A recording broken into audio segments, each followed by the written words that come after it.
अधिष्ठाता महोदय, मैं आपका अत्यंत आभारी हूं कि आपने मुझे इंश्योरेंस अमेंडमेंट बिल 2021 में जो संशोधन हमारी सरकार लेकर के आई है उसमें आपने मुझे भाग लेने का अवसर दिया है। मैं अत्यंत आभारी हूं कि हमारे एक विद्वान साथी कांग्रेस के मनीष जी ने कहा कि इस बिल को रिकंसीडर किया जाए। मैं समझता हूं कि आज जो अमेंडमेंट आया है इस इंश्योरेंस बिल का, आखिर इंश्योरेंस बिल के अमेंडमेंट में उद्देश्य क्या है, इंश्योरेंस के जीवन में रोल क्या है, या किसी के व्यक्ति के लिए इंश्योरेंस का महत्व क्या है। ये सर्वविदित है कि अगर कोई व्यक्ति कभी भी आज इंश्योरेंस पॉलिसी से इंश्योरेंस करता है तो वो इसीलिए करता है कि अपनी बचत से नॉमिनल या अंशदान करके प्रीमियम दे करके और वो इंश्योरेंस की पॉलिसी लेता है, इंश्योर कराता है, जिससे इंश्योरर कभी उस पर कोई आपदा आ जाए, कभी जीवन में उसके लिए कठिन समय आ जाए, ईश्वर न करे कभी दुर्भाग्य से उसकी मौत हो जाए, तो ऐसी परिस्थितियों में उसके या उसके परिवार के लिए या इस तरह के जो भी इंश्योरेंस के हैं वो उस कठिन दिन में काम आते हैं। तो इस तरह से जब संकट की घड़ी में काम करने वाला है और उस पूंजी में हम केवल अंश मात्र देते हैं, तो हमें देखना होगा कि आज 2019 में पूरे देश में जो इंश्योरेंस का देश की आबादी में पेनिट्रेशन है वो कितने प्रतिशत है। आज देश की आज़ादी में 2019 में इंश्योरेंस का पेनिट्रेशन केवल 3.76% है, और ऐसा नहीं है। 2014 में 26% एफडीआई था, जिसका माननीय मंत्री जी ने भी उल्लेख किया है। तो 2014 में जो ये एवरेज था वो मात्र 3.3% था, लेकिन फिर जब हमने 26% से इसको हमने इंक्रीज किया और 2015 में हमारी सरकार ने जब एफडीआई की लिमिट को 26% से 49% को इंक्रीज करने का काम किया, तो उससे 26,000 करोड़ रुपया एफडीआई के थ्रू इंश्योरेंस सेक्टर में आया। आज भी 15,000 करोड़ की जरूरत है, और मैं कहना चाहता हूं कि इस 2015 के अमेंडमेंट के बाद आज हमारा पेनिट्रेशन बढ़ा है 3.76, जबकि पूरी दुनिया में ग्लोबल एवरेज क्या है। आखिर पूरी दुनिया में जो ग्लोबल एवरेज है वो 7.23% है। तो हम कितने पीछे हैं।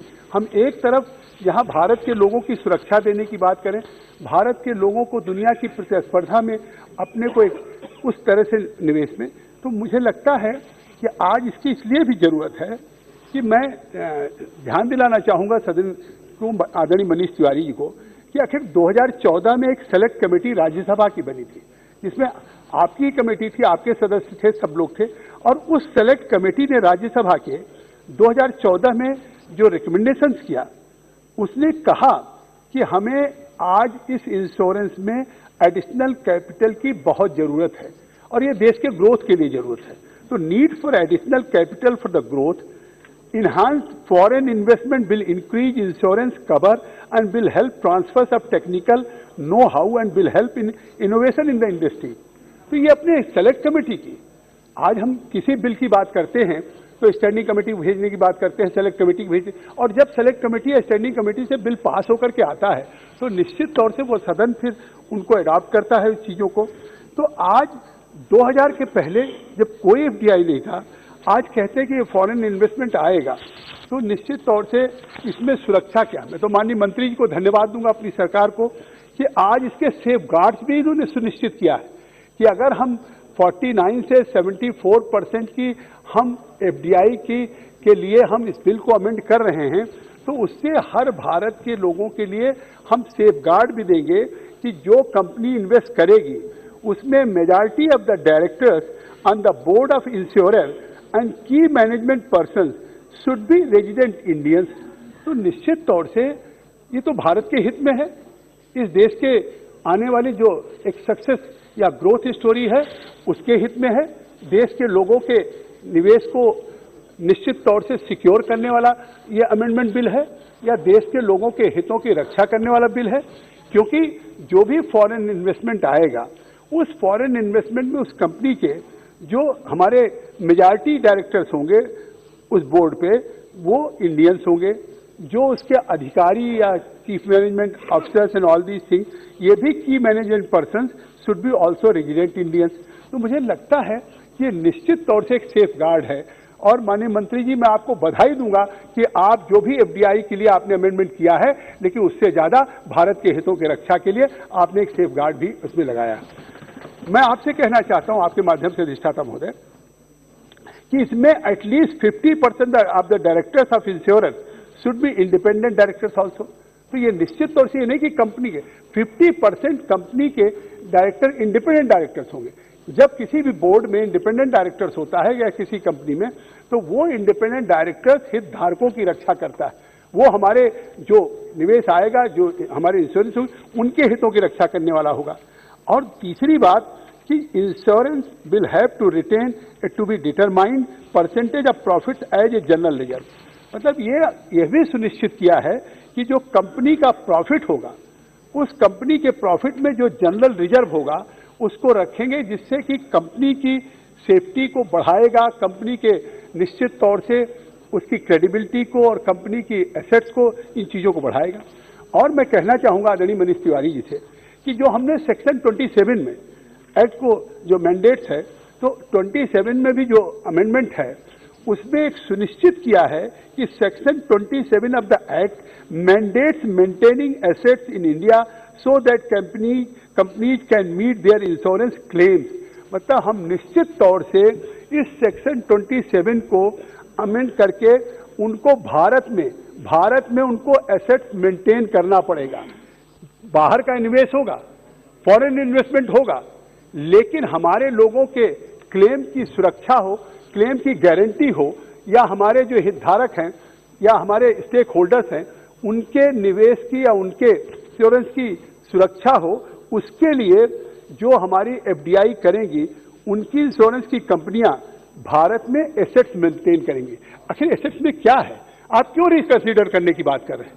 अगर उस एसेट में बैंक अकाउंट यहां होगा, अगर उस एसेट में यहां भारत में प्रॉपर्टी होगी, उस एसेट में अगर कैश मेंटेन किया जाएगा, तो निश्चित तौर से फिर हम एक सुनिश्चित तौर से कि जब जो भी एफडीआई है उससे चाहे प्रॉपर्टी हो, बैंक अकाउंट्स हो, कैश हो, उससे भारत के लोगों को क्लेम दिया जाएगा। तो मुझे लगता है कि ये निश्चित तौर से ये बिल आज इस देश के उस ग्रोथ को बढ़ाने वाला है। मैं कहता हूं कि आखिर गवर्नमेंट किस ऑब्जेक्ट से लेकर के आई है? Objective of government foreign direct investment policy. आखिर हमने भी एफडीआई की पॉलिसी बनाई है, आपने भी बनाई थी, तो उस एफडीआई की पॉलिसी को पढ़िए तो कम से कम। उस एफडीआई की पॉलिसी से निश्चित तौर से उस पर विचार करिए, तो मैं समझता हूं कि ये बिल सर्वसम्मत से पारित होगा। अधिष्ठाता महोदय, मैं आपसे कहना चाहता हूं, तो objective of the government foreign direct investment policy supplementing domestic long term capital. मतलब हम अपने देश के उस लॉन्ग टर्म कैपिटल को, डोमेस्टिक लॉन्ग टर्म कैपिटल, मतलब एक तरह से एडिशनल सपोर्ट है। जो हमारा घरेलू निवेश होता है, जो हम अपने देश में अंदरूनी निवेश होता है, इन्वेस्टमेंट होता है, आखिर उसको भी सप्लीमेंट करने की जरूरत है, आखिर उसको भी एडिशनल कैपिटल की जरूरत होती है। तो आज किसी सरकार की जो पॉलिसी होती है कि हम अपने डोमेस्टिक इन्वेस्टमेंट को फॉरेन इन्वेस्टमेंट से सप्लीमेंट कर सके, आज ये बिल वही है जो हमने 74% इंक्रीज किया है। तो निश्चित तौर से यह बिल आज देश के उस हित में है, लोगों के और इस देश के ग्रोथ के हित में है, अपने डोमेस्टिक इन्वेस्टमेंट के हित में है। तो इसलिए उस ऑब्जेक्टिव को देख करके माननीय मंत्री जी ने डिस्कस किया। दूसरी बात कि technology and skills for the growth of the economy. तो आखिर इस बात से तो आप सहमत होंगे, इसमें तो कोई राजनीति नहीं है, चाहे सत्ता पक्ष के हों चाहे प्रतिपक्ष के हों, कि जब हम कोई बिल पास करते हैं तो वो देश के हित को देख करके करते हैं, देश के भविष्य को देख कर करते हैं। तो आज इस एफडीआई आने में जो हमारा ऑब्जेक्टिव है, आखिर अगर कोई एफडीआई आती है बाहर से, तो निश्चित तौर से हमको टेक्निकल नो हाउ भी मिलता है, हमें टेक्नोलॉजी भी मिलती है, तो उससे एक एक्सिलरेट होता है, एक गतिशीलता आती है। घंटी बजिए अभी तो बोलिए आप, तो वो टेक्नोलॉजी, धन्यवाद साहब, technology and skills for the growth of the economy and the insurance sector. तो ये इंश्योरेंस सेक्टर में और देश की अर्थव्यवस्था में, उस देश की अर्थव्यवस्था और इंश्योरेंस सेक्टर में हमारी टेक्नोलॉजी को भी बढ़ाएगा, उस फॉरेन इन्वेस्टमेंट की, हमारी दुनिया के स्किल्स का जो है उस पर भी असर पड़ेगा। तो इसलिए भी मैं समझता हूं कि इस बिल में जो आज अमेंडमेंट हो रहा है उसका हम समर्थन करते हैं। And thereby enhance insurance penetration and social protection. तो जो इसका हमारा ऑब्जेक्ट है, उद्देश्य है कि हम इसमें जो हमारा इंश्योरेंस पेनिट्रेशन है, जिसका उल्लेख हमने किया था शुरू में ही कि आज पूरे विश्व में 7.23% है और आज भी भारत में 2019 में भी इंश्योरेंस पेनिट्रेशन केवल 3.76% है। तो आज हमारी चिंता है, हमारी सरकार की चिंता है कि किस तरीके से लोग इस देश की आबादी के अभी मात्र 3.76% ही लोगों ने इंश्योरेंस लिया है, इंश्योरेंस पॉलिसी। हम तो सबको सुरक्षित करना चाहते हैं, हर व्यक्ति को बीमित करना चाहते हैं कि उसके किसी कठिन समय में निश्चित तौर से उसकी सुरक्षा हो सके। तो इस दायरे का विस्तार करने के लिए अगर हमें 15,000 करोड़ की जरूरत है तो आज इसको अमेंडमेंट करना होगा। अमेंडमेंट करने से हमारे डोमेस्टिक इन्वेस्टमेंट के साथ साथ फॉरेन इन्वेस्टमेंट आएगा, उससे बढ़ेगा, तो हमारा ये दायरा जनता के इंश्योरेंस का बढ़ेगा। निश्चित तौर से हमारा इस बिल के आने से इसका प्रत्यक्ष लाभ इस देश के 130 करोड़ लोगों को है, जिसको हम करना चाहते हैं। और इसीलिए आज आप देखिए कि जो इंश्योरेंस डेंसिटी है वो पर कैपिटा प्रीमियम कितना है।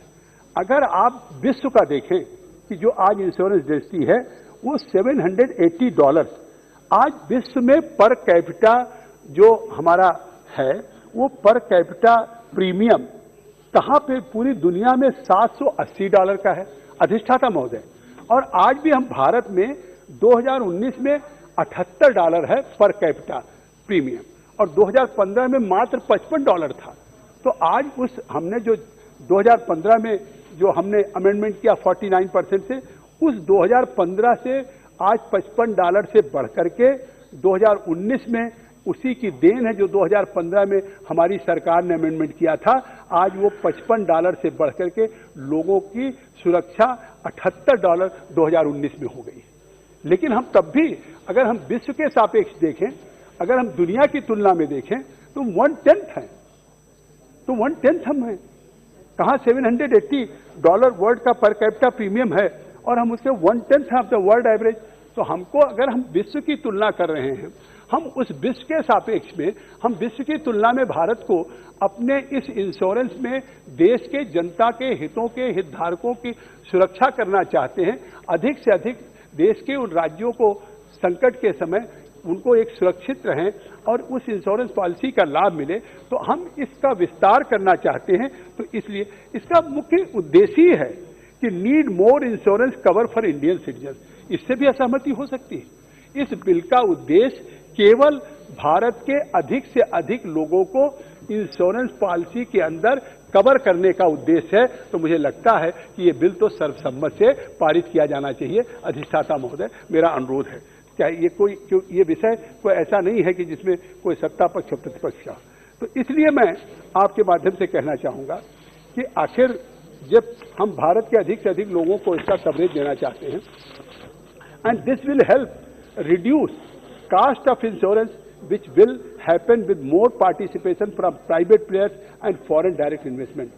तो ये निश्चित तौर से ये बिल अभी जो प्रीमियम है या जो कास्ट ऑफ इंश्योरेंस है, उस कास्ट ऑफ इंश्योरेंस को भी कम करने वाला बिल है। तो आज एक हम इस बिल को अमेंड कर रहे हैं, उससे देश की जनता पे जो आज इंश्योरेंस की प्रीमियम है, आज इंश्योरेंस की पॉलिसी है, उन पॉलिसीज में भी अगर उनकी कीमतों को, उनकी कास्ट को रिड्यूस करने वाला कदम हमारी सरकार कर रही है, तो ये निश्चित तौर से स्वागत योग्य है सदन में और देश की जनता इसका स्वागत करेगी कि कम से कम इस अमेंडमेंट बिल से ये लाभ हो। और मैं आपसे कहना चाहूंगा कि आज जो इंश्योरेंस अमेंडमेंट बिल है, इसमें जो हमने एस्टिमेट किया है,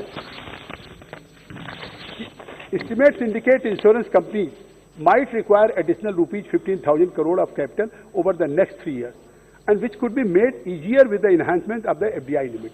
तो मैं साफ स्पष्ट तौर से आपके माध्यम से सदन में कहना चाहता हूं कि अगले 3 वर्षों में जो हमारी इंश्योरेंस कंपनीज को पूंजी की आवश्यकता थी, उस और जिस तरह से आपने देखा कि आखिर कोविड-19 में पूरी दुनिया में एक जिस तरीके की परिस्थितियां पैदा हुई, तो उसमें भी आप इस तरीके से देखें कि आज हमारे भारत में हमने किस तरह से तेजी से अपनी अर्थव्यवस्था को या तेजी से आत्मनिर्भर भारत को बनाने के लिए जिस तरह का इन्वेस्टमेंट किया, और कोविड-19 में क्या नहीं महसूस हुआ कि पूरी दुनिया एक तरीके के मानसिक माइंडसेट में आ गई। पूरी दुनिया को लगा अब मिलकर काम करना होगा, जिसकी पहल भारत के प्रधानमंत्री श्री नरेंद्र मोदी जी ने कहा कि हम केवल भारत की ही रक्षा नहीं करेंगे, दुनिया के भी लोगों की रक्षा करने के लिए काम करेंगे। और उस काम को किया। जहां हमारे पास कोई एक पीपी किट हम निर्माण नहीं करते थे, देश में पीपी किट चाइना से आता था, ये 95 नहीं था। हमारे वेंटिलेटर बाहर से, यूरोप से, अमेरिका से आते थे, जर्मनी से आते थे। तो आज उस कोविड-19 की चुनौती में आज 100 से कंपनियां एमएसएमई ने खड़ी कर दी। आज 5 लाख से ऊपर पीपी किट बनाने लगे। तो आप जिस परिस्थितियों में उस कोविड-19 में आए, पूरी दुनिया ने कोविड-19 में एक सीखा सलीका कि हमें मिल के काम करना। तो जब पूरी दुनिया में हम मिल के काम कर रहे हैं, उस कोविड-19 ने एक लेसन दिया। तो आज अगर हम इस देश में, हम दुनिया की इकोनॉमी के साथ, जब हम अपनी $5 ट्रिलियन की इसी हमने सदन में लक्ष्य निर्धारित किया था कि हमारी आने वाले दिनों में $5 ट्रिलियन होगी। ठीक है, एक ऐसी एक्ट ऑफ गॉड या एक ऐसी जो भी परिस्थितियां पैदा हुई कि उस परिस्थितियों ने हमारे देश की अर्थव्यवस्था के सामने भी एक चुनौती खड़ी की और दुनिया के सामने भी एक चुनौती खड़ी की। लेकिन हम उन जहां चुनौतियों को, जहां हम उस चुनौती की आपदा को अवसर में बदलने का हमारी सरकार या प्रधानमंत्री आदरणीय मोदी जी कर रहे हैं, और पूरे देश के 130 करोड़ लोग, ये केवल आह्वान नहीं है, मैं कह सकता हूं पूरी दुनिया के लिए एक मिसाल है कि अगर प्रधानमंत्री ने कहा कि आपदा को अवसर में बदलना है, तो आज भारत की 130 करोड़ जनता उस आपदा को अवसर में बदलने का काम करके दिखाया है। तो यह निश्चित तौर से भारत के लिए एक ऐसा कदम है कि जो इस मिशन गया है कि हम कठिन दौर में भी, हम मुश्किल की घड़ी में भी, पूरा भारत एक है और भारत के 130 करोड़ लोग किसी भी चुनौती का सामना कर सकते हैं। तो आज जहां हमने उस चुनौती का सामना किया, आज हमको उस देश की इकोनॉमी के लिए, इकोनॉमी में केवल ये नहीं है कि हम जीडीपी को ही देखें। आखिर जीडीपी या हम ग्रोथ रेट की बात करेंगे तो ओवरऑल होलिस्टिक अगर टर्मिनोलॉजी में हम देखेंगे तभी होगा, जिसमें एक सबसे महत्वपूर्ण है कि आखिर benefits of insurance act for increasing the foreign direct investment FDI limit to 74% from the present 49%। तो इस 49% से 74% करने में इस इंश्योरेंस सेक्टर में क्या क्या बेनिफिट्स होंगे, मैं उस बेनिफिट के तरफ अधिष्ठाता महोदय मैं आपके माध्यम से ध्यान दिलाना चाहता हूं कि आज अगर निश्चित तौर से ये जो अमेंडमेंट हो रहा है, इस अमेंडमेंट से आने वाले दिनों में, अगले 3 सालों में हमारे भारत में कम से कम 15,000 करोड़ की एफडीआई आएगी। दूसरी बात, as of March 2020 average foreign investment in 23 life insurance company was 37.41%. Only in 9 private life insurance, the foreign investment has touched 49%. इससे ये साफ है जो रिपोर्ट है कि जब हमारा 29% था, तो उस समय तक हमारा 37.41% जो इंश्योरेंस कंपनी थी, उसमें हमारा फॉरेन इन्वेस्टमेंट का हिस्सा था। तो ये हम अमेंडमेंट का अगर करेंगे तो इसमें हमारी जो 9 प्राइवेट लाइफ इंश्योरेंस या फॉरेन इन्वेस्टमेंट है, ये 49% होगा। और अब ये अगर 74% होगा, तो ये जो जैसा हमने मार्च 2020 की रिपोर्ट कही है कि उससे अगर 26 से 49% हुआ था, तो उससे हमारी निवेश बढ़ा था भारत में, और आज जब 74% होगा तो निश्चित तौर से भारत में एक बड़ा पूंजी निवेश होगा, जिससे कि भारत को एक हमारे एडिशनल कैपिटल सपोर्ट यहाँ के डोमेस्टिक सेक्टर में मिलेगा, जिसका निश्चित तौर से सीधे सीधे भारत के विकास को लाभ होगा, भारत की प्रगति को लाभ होगा। इन 21 private general insurance average FDI stood at just 28.18%. In the stand alone health insurance industry, average FDI is 30.22%. For the overall non-life industry, average FDI stood at 20.22%. तो आप देखिए कि जो हेल्थ इंश्योरेंस है, जिसमें सबसे ज़्यादा हम इंश्योरेंस करते हैं, उसमें भी एफडीआई आने से जो हम 20.22% थे, वो जब पिछले दिनों हमने अमेंडमेंट किया तो वो बढ़कर के कम से कम अकेले अकेले हेल्थ इंश्योरेंस इंडस्ट्री में हमने एवरेज एफडीआई 30.22% हमारा हुआ है। तो अगर हमने 49% किया, अधिष्ठाता महोदय, ये कितना महत्वपूर्ण विधेयक है। इस विधेयक को मैं समझता हूं कि जिस तरीके से देश के एक सामान्य व्यक्ति को उनको सुरक्षित करने वाला है, उनको सिक्योर करने वाला है, उनके भविष्य को, उनके उस कठिन दौर में या किसी ऐसी चुनौती में, चाहे दुर्घटना हो या कोई ऐसी आपदा हो या कोई परिवार के समक्ष संकट हो, तो उसमें इस अमेंडमेंट से अगर सीधा सीधा लाभ 30.22% उस अमेंडमेंट से बढ़ा था, तो मुझे लगता है कि जो पहले 20.22% ही था, तो निश्चित तौर से 74% होने से इस देश में फॉरेन इन्वेस्टमेंट बढ़ेगा। The increase of the FDI limit will provide insurance companies with a committed funds to improve the penetration of insurance in the country। तो निश्चित तौर से जब एफडीआई को इंक्रीज किया जाता है, तो उस इंक्रीज करने से जो हमारी इंश्योरेंस कंपनीज हैं, भारत की इंश्योरेंस कंपनीज या जो एफडीआई करेंगी, तो उनका जो कमिटेड फंड्स होगा वो भारत में पेनिट्रेशन, इंश्योरेंस का पेनिट्रेशन कंट्री में विस्तार होगा। तो हमारी इच्छा हमारी सरकार की ही है। हमारी सरकार का मूल उद्देश्य यह है कि हम देश के ज़्यादा से ज़्यादा लोगों के इंश्योरेंस के माध्यम से उनके हितों की रक्षा कर सकें, उनके हितधारकों की हम सुरक्षा कर सकें और उनको ज़्यादा से ज़्यादा हम उस पॉलिसी में या इंश्योरेंस में ला करके आच्छादित कर सकें, एक अम्ब्रेला के नीचे, या लोगों को कवरेज दे सकें। तो वो इस बिल के अमेंडमेंट से निश्चित तौर से होगा। And it will also bring in better technical know-how, innovation also, and new products to the advantage of the consumers। मतलब मीन्स कि केवल टेक्निकल नो हाउ नहीं आएगा, वो बात मैंने पहले भी उल्लेख किया है, इसलिए मैं उसको बहुत विस्तार में नहीं कहना चाहता हूं। मैं बहुत उस बात को कहते हुए मैं केवल कहूंगा कि जब ये एफडीआई आएगा तो टेक्निकल नो हाउ के साथ साथ इनोवेशन आएगा। मतलब इनोवेशन मीन्स कि नए चीज़ों का इनोवेटिव होगा और हम इस सेक्टर को कैसे क्वालिटेटिव चेंज कर सकते हैं, इस सेक्टर में कैसे गुणात्मक परिवर्तन कर सकते हैं। मैं कल शाम को रायपुर में था, वहां पे आप सोचिए कि वर्ल्ड सीरीज हो रही थी वेटरन क्रिकेटर्स की, इंडिया और श्रीलंका के बीच में कल फाइनल मैच था रायपुर के इंटरनेशनल स्टेडियम। अब जो सचिन रिटायर हो चुके हैं, सहवाग रिटायर हो चुके हैं, वो लोग इंडिया के टीम से खेल रहे थे, श्रीलंका की तरफ से जयसूर्या और खेल रहे थे। आप कल्पना करिए कि वो मैच केवल मैच में जहां इतनी बड़ी संख्या में दर्शक थे, लेकिन उसका मैसेज क्या था कि जो कल वर्ल्ड सीरीज था, वो वर्ल्ड सीरीज इसलिए था कि there should be a promotion for road safety, कि रोड सेफ्टी का प्रमोशन कैसे हो। आज उस क्रिकेट मैच, जो कल तक मैच देखने वाले फैन फॉलोअर्स होते हैं कि हम मैच देखेंगे, लेकिन कल जिस तरह से सचिन ने वहां पे मैसेज दिया कि अगर आप सड़क पे निकलें तो हेलमेट पहने। आप ये अधिष्ठाता महोदय मैं कहना चाहता हूं कि पूरी दुनिया का, विश्व का जो हमारे पास व्हीकल है 1% है, हमारे हेल्थ मिनिस्टर साहब बैठे, लेकिन पूरे विश्व में जो डेथ होती है एक्सीडेंट से वो 11% है। आज भी सबसे ज्यादा इंडिया के हाईएस्ट डेथ रेट है एक्सीडेंट से। हमारे पास कुल व्हीकल 1% है और डेथ हो रही 11%। तो आखिर इन परिस्थितियों में कि हम 4.5 लाख एक्सीडेंट हर साल देख रहे हैं, 1.5 लाख लोगों की मौत हो रही है, हर 4 मिनट में एक मौत हो रही है, 15 साल से 48 साल की उम्र के लोगों की मौत हो रही है, जो मतलब वर्किंग फोर्स है, जो इस कंट्री का भविष्य है।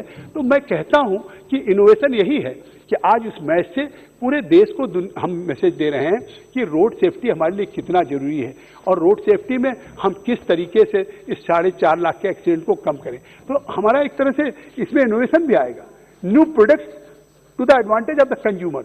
जो हमारे हितधारक होंगे उनके लिए न्यू प्रोडक्ट्स भी होगा। तो इसलिए मैं समझता हूं कि जो इसके बेनिफिट्स हैं इस अमेंडमेंट को लाने से, our government is very confident that the increase in FDI will make the insurance sector more competitive, transparent and efficient, and ultimately this will improve business prospects and lead to greater employment generation in the country। अब मैं ये महत्वपूर्ण विषय की तरफ अब आना चाहता हूं कि ये केवल लोगों के हितों की रक्षा नहीं करेगा, लोगों की केवल इंश्योरेंस की बात नहीं करेगा, तो मैं समझता हूं कि ये एम्प्लॉयमेंट को भी जनरेट करेगा। मैं समझता हूं मनीष जी चले गए, नहीं तो शायद इन बातों को, जो बात मैं कह रहा हूं, उससे वो कदाचित सहमत होते और 100% सहमत होते, हमारे बैठे हैं, कि आखिर हम इस एफडीआई को अगर ला रहे हैं तो इसमें हम चाहते हैं कि एक कंपटीशन भी बढ़े, एक हेल्दी कॉम्पिटिटिव मूड हो, ट्रांसपेरेंसी हो और एफिशिएंसी बढ़े। तो हमारी सरकार का ये केवल नारा नहीं बल्कि गोल है, इस सरकार का लक्ष्य है। मैं उस चीजों में नहीं जाना चाहता हूं, लेकिन जिस दिन से आया, चाहे पिछली सरकारों में कोल स्कैम रहा हो, चाहे 2G रहा हो, चाहे स्पोर्ट, आज आप देखिए हर चीज में भी, एक दिन कोल माइंस का प्रहलाद जोशी जी ने कराया, किस तरह से कहा कि हम ट्रांसपेरेंट कर रहे हैं और इस बिल को पास कर रहे हैं, इससे जो एक एक पैसा आएगा वो पैसा हम राज्यों को देंगे। इस तरीके से कभी फेडरल स्ट्रक्चर में होता था। फेडरल स्ट्रक्चर को मजबूत करने के लिए आज जो कदम उठाया जा रहा कि अगर हमने माइंस मिनरल्स, हमने उस एक्ट को अमेंड किया, उसमें आय बढ़ेगा, उस ट्रांसपेरेंसी से वो आय पूरा राज्यों को जाएगा। तो आज मैं समझता हूं कि अगर इससे एक एफिशिएंसी बढ़ रही है, ट्रांसपेरेंसी होगी और एक कॉम्पिटिशन होगा, तो फिर अल्टीमेटली इससे निश्चित तौर से हमारा बिजनेस भी इंप्रूव होगा और बिजनेस प्रॉस्पेक्ट भी जो होगा वो भी बहुत इंप्रूव होगा। और जो एक देश को जरूरत है, नीड ऑफ द आवर है, greater employment generation in the country, वो उस दिशा में हम बढ़ने का काम करें। तो इसलिए मैं समझता हूं कि अपने आप में बड़ा महत्वपूर्ण है। And this decision is taken to relax the FDI cap in the insurance sector after repeated demand by the industry over the years. ये केवल सेलेक्ट कमेटी की मांग नहीं है, इस देश के इंडस्ट्री की भी मांग है और हमारी सरकार निश्चित तौर जी बोले ना, बहुत बहुत धन्यवाद आपका, अधिष्ठाता हूं। हमारे देश में इस डिसीजन से जो हमने एफडीआई कैप को इंक्रीज किया है, इससे ये लगातार जो हमारे इंडस्ट्रीज की थी पिछले कई सालों से, उनकी लगातार डिमांड आ रही थी कि इस एफडीआई को बढ़ाया जाए। मैं जल्दी 1-2 मिनट बात खत्म कर देता हूं अगर आपकी घंटी बज गई है।